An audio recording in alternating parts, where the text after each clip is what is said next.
Farmgate metro station, ঠিক এর পাশেই পিলার নম্বর 433। এই পিলার থেকেই গত 26 অক্টোবর পড়ে যায় একটি রাবার বিয়ারিং প্যাড। ঘটনাস্থলেই মৃত্যু ঘটে আবুল কালাম নামের এক ব্যক্তির। তবে সে সময় আহত হন আরও দুজন। নিহত আবুল কালামের পরিবারের সদস্যকে চাকরি ও তাৎক্ষণিক 5 লাখ টাকা প্রদানের ঘোষণা আসে সরকার থেকে। তবে ওই ঘটনায় আহত দুজনের জন্য মেট্রো রেলের তরফ থেকে 5,000 করে টাকা দেওয়ার কথা জানান আহতদের একজন। তবে সেই টাকা নেননি তিনি। না, মেট্রো রেল থেকে আমাদের দুজনকে 5,000 করে টাকা দিছিল, ওই টাকা আমরা নিয়ে নেই, ফিরে দিছি। এখন সরকারের কাজ তো সরকারই করতেছে, আমাদের কাছে আমরা পাবলিক কাছ থেকে হাঁটতেছি, এটা তো আমরা আমাদের বলার কোনো ক্ষমতাই নেই আমাদের।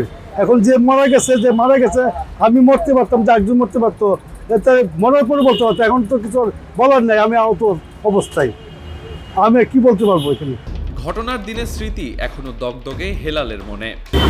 ঘটনার দিন প্রথম শুনলাম যে বিকট একটা কি যেন উপর পড়ছে, বিকট শব্দ, বমির মতন শব্দ হওয়ার পরে কিছুক্ষণ পরে তাকাই দেখি যে সেরা পথে গেছিল, ওর মাথায় পড়ে ওখানে পড়ছিল, পরে উনি শেষ।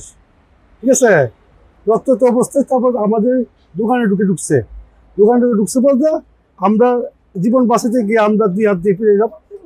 হাত দিয়ে ফিরানোর পরে আমরা তো বেশ অবস্থা, রক্ত দেখতে আমার এমনি রক্ত দেখতে পাই না, আর সবসময় কথা বলতে অবস্থা খারাপ হয়ে গেছে। তার জন্য আমাকে ডাক্তারের কাছে নিয়ে চলে গেছিল, আমি বেশ মতো হয়ে গেছিলাম। এদিকে দেখা গেছে মেট্রো স্টেশনের পাশ দিয়ে যাওয়া পথচারী সবারই নজর ওপরের দিকে। এই বুঝি খুলে পড়লো আরেকটি বিয়ারিং প্যাড। ভাই, কিছুদিন আগে খবরে দেখলাম এক ভাইয়ের মাথার উপর মেট্রো রেল থেকে একটা রাবার পরে উনি মৃত্যুবরণ করেছেন।